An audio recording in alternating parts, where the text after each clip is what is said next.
Let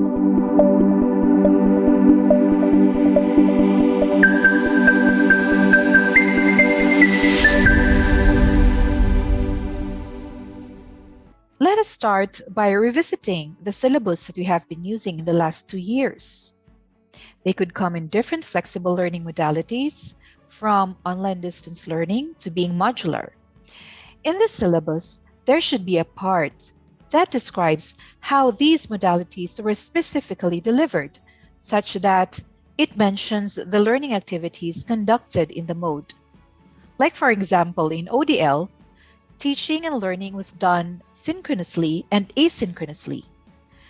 Together with the learning outcomes and performance assessments, these three have to be readjusted to target the limited face-to-face setup. And so, the readjustment begins.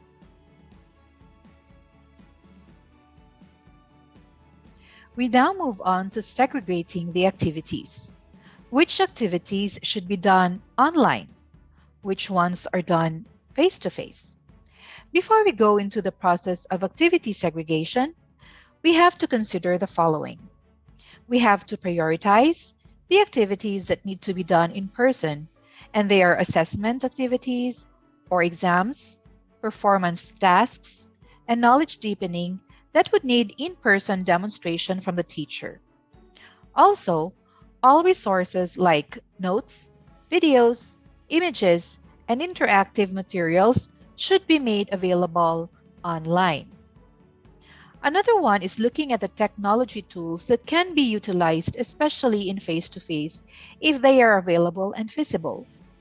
And even if activities need live performances by the learners, like swimming or maybe chemistry activities, the activity should be made available in the LMS for the teachers to use for grading and for the learners to be informed of the activity and grade.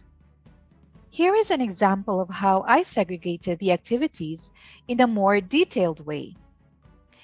If you look at the old syllabus, the mention of activities were not that detailed, and all of them happened online.